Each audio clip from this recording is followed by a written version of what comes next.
PCC chief ప్రమాణ స్వీకారోత్సవం వేదికగా BRS పై విమర్శల వర్షం కురిపించారు సీఎం రేవంత్ రెడ్డి. రుణమాఫీ చేస్తే రాజీనామా చేస్తానన్న హరీష్ రావు ఇప్పుడు ఎక్కడ దాక్కున్నారని ప్రశ్నించారు. రేవంత్ కామెంట్స్ కు అంతే ధీటుగా కౌంటర్ ఇచ్చారు హరీష్ రావు. తగ్గేదే లేదంటూ రేవంత్ వ్యాఖ్యలను తిప్పికొట్టారు. ముఖ్యమంత్రి మాజీ మంత్రుల మధ్య వర్డ్స్ వార్ ని చూద్దాం. ఆ సన్నాసిని నేను అడుగుతున్నా, రాజీనామా చేస్తా అన్నావు కదా, సిద్దిపేటకు పట్టిన చీడ పీడ విరుగడవుతుందని ఆ సవాళ్ళు మేము స్వీకరించినాం. మరి ఈ రోజు ఆ సన్నాసి ఎక్కడ దాక్కున్నాడని నేను అడుగుతున్నా. ఇలా స్పీచ్లో మాట్లాడుతుంది గాంధీ భవన్లో, రాజీనామా చేస్తా అన్న సన్నాసి ఎడ దాక్కున్నాడు అన్నాడు. ఎడ దాక్కున్నా? నీ గుండెల్లో దాక్కున్నా, నీ గుండెల్లో నిద్రపోతున్నా. నిన్ను నిద్ర పట్టనీయకుండా అనుక్షణం రుణమాఫీ గురించి గుర్తు చేస్తూ నీ మెడలు వంచి ఇలా సగం రుణమాఫీ చేయించిన రేవంత్ రెడ్డి, మిగతా సగం రుణమాఫీ చేసేదాకా కూడా నీ వెంట పడుతూనే ఉంటా.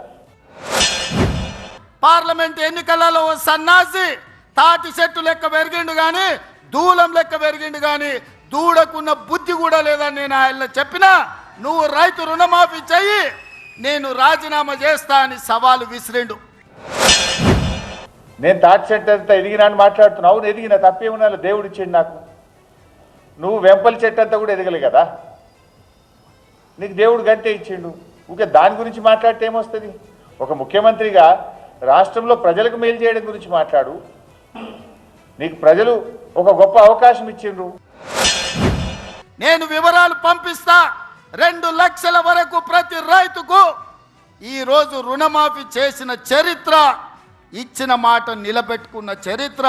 15 ఆగస్టు నాడు పండగ ఉన్నా, కార్యక్రమాలు ఉన్నా, ఇచ్చిన మాట ప్రకారం మేము వెయ్యాల్సిందే అని 3 విడతలు 27 రోజుల్లో 15 ఆగస్టు లోపల 2 లక్షల లోపల రుణమాఫీ అందరికీ చేసినాం. 15 ఆగస్టు కల్లా రుణమాఫీ పూర్తి చేస్తా అన్నావు. అయిందా రుణమాఫీ? ఎందుకు చిల్లర మాటలు మాట్లాడుతున్నావు? ఏ ఊరికి పోదాం? నీ కొండారెడ్డిపల్లికి పోదాంపా. డేట్ చెప్పు, టైము చెప్పు, నేను వస్తా. నీ కొండారెడ్డిపల్లి చౌరస్తాలు అడుగుదాం. నీ ఊర్లో రుణమాఫీ అయిందేమో రైతుల్ని అడుగుదాంపా. రైతుల్ని మోసం చేసింది నువ్వు, మాట తప్పింది నువ్వు, రుణమాఫీ చెయ్యండి నువ్వు. ఇంకా నా గురించి మాట్లాడతావా? నన్ను పట్టుకొని సన్యాసి, ఏం మాట నిలబెట్టుకున్నావు సన్యాసి అని నేను అనరాదా? అయింది నాకు. మాట తప్పిన సన్యాసి, మోసం చేసిన సన్యాసి అని 100 సార్లు అనగలుగుతాను నేను. కానీ నాకు సంస్కారం ఉన్నది. 94 నుంచి 2004 వరకు 2 సార్లు టీడీపీ గెలిచింది. 2004 నుంచి 2014 వరకు 2 సార్లు కాంగ్రెస్ గెలిచింది. 2014 నుంచి మొన్నటి ఎన్నికల వరకు టీఆర్ఎస్ 2 సార్లు గెలిచింది. ఇప్పుడు నేను మీ ముందు గర్వంగా సగర్వంగా చెప్పదలుచుకున్న 10 సంవత్సరాలు నిరంతరాయంగా ఈ రాష్ట్రంలో కాంగ్రెస్ అధికారంలో ఉంటుంది. 2029 పార్లమెంటు ఎన్నికల్లో తెలంగాణ రాష్ట్రం నుంచి 15 పార్లమెంట్లు గెలిపించి రాహుల్ గాంధీని ప్రధానమంత్రిని చేసినప్పుడే మనం ఫైనల్స్ గెలిచినట్టు. అప్పటి వరకు ఎవరు విశ్రమించొద్దు. నాయన, నువ్వు ఈ 5 ఏళ్ళు ఉంటేనే ఎక్కువ. ఇప్పటికే ప్రజలు బాధపడుతున్నారు. కాకపోతే నువ్వు బై డిఫాల్ట్ గెలిచినావు, నీ అదృష్టం బాగుంది, 5 ఏళ్ళు ఉంటావు. కానీ 5 ఏళ్ళు మంచిగా పనిచేయి. ఊరికే తిట్ల దండకాలు బంద్ చేసి ప్రజల కోసం పనిచేయి. నీకున్న అవకాశాలని జాగ్రత్తగా వినియోగించు. ఏదైనా కొద్దిగానే ఏమైనా మంచి పేరు వస్తుంది.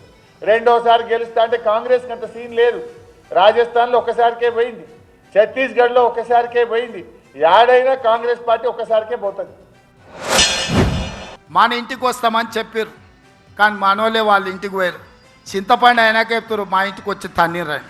సంకనాకనిక విలువాలనా రా చూసుకుందామని.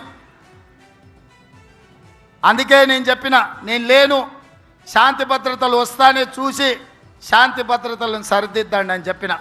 మా కార్యకర్తలు ఎవరి జోలికి పోరు, కానీ ఎవరన్నా మా జోలికి వచ్చి మా మంచితనాన్ని చేతగాని తనం అనుకుంటే చింతపండు అవుతుందని నేను చెప్పదలుచుకున్నా. రేవంత్ రెడ్డి దాడి చేపించిండు అని ఆయనే చెప్పిండు. మనోడే వాళ్ళ ఇంటికి పోయిండు అని చెప్పిండు. నేనే పంపినా అని చెప్పిండు రేవంత్ రెడ్డి. ఇప్పుడు ఏమవుతుంది? శ్రీధర్ బాబు ఏమో 2 బీఆర్ఎస్ ఎమ్మెల్యేలే కొట్లాడుకున్నారని శ్రీధర్ బాబు అంటాడు. బట్టి విక్రమార్క ఉప ముఖ్యమంత్రి గారేమో 2 బీఆర్ఎస్ ఎమ్మెల్యేలే కొట్లాడుకొని రాష్ట్రం పరుగు తీస్తుండ్రు అంటాడు. రేవంత్ రెడ్డి నిన్న ఢిల్లీలో చిచ్చాట్లు ఏమన్నాడు, గాంధీ బీఆర్ఎస్ఏ అన్నాడు. ఇప్పుడు ఏమంటుండ్రు రేవంత్ రెడ్డి, మనోళ్ళే వాళ్ళ ఇంటికి పోయి దాన్నిండ్రు. మనోళ్ళు అంటే ఎవరు పాపం? ఇప్పుడు ఆయన గాంధీ గారు ఇంతకు ఎవరి వాడు? పొద్దుగాలనేమో బీఆర్ఎస్ అండ్రి, నిన్న ఢిల్లీలోనేమో బీఆర్ఎస్ అన్నాడు రేవంత్ రెడ్డి, ఇవాళనేమో మావోడే అంటుండు, మనోడే అంటుండు, కాంగ్రెస్ వాడు అంటుండు. నా గరఖానా ఘాట్కా అయిపోయినట్టుంది ఇది. ఇదే కాదు, కులీ కుతుబ్ షాహీ నిజాం హైదరాబాద్ నగరాన్ని నిర్మిస్తే రెండవ నగరం సికింద్రాబాద్ను బ్రిటిషర్స్ నిజాం నిర్మించాడు. సైబరాబాద్ను చంద్రబాబు నాయుడు రాజశేఖర రెడ్డి నిర్మించాడు. మరి ఈనాడు ఈ ప్రభుత్వం కాంగ్రెస్ పార్టీ ఫోర్త్ సిటీని, ఫ్యూచర్ సిటీని ముచ్చర్లలో నిర్మించబోతుంది. ప్రపంచానికి ఆదర్శంగా ఉండే అధునాతనమైన నగరాన్ని నిర్మించే బాధ్యత మన ప్రభుత్వం తీసుకున్నది. ఫోర్త్ సిటీ ఎక్కడదే? దాని గురించి చెప్పు జర, జాగ్ ఎక్కడదో. ఫార్మా సిటీ కోసం ఈ దేశములోనే ఫార్మా హబ్గా ఇవాళ తెలంగాణ రాష్ట్రం ఉంది. ప్రపంచమే మన దిక్కు చూస్తుంది.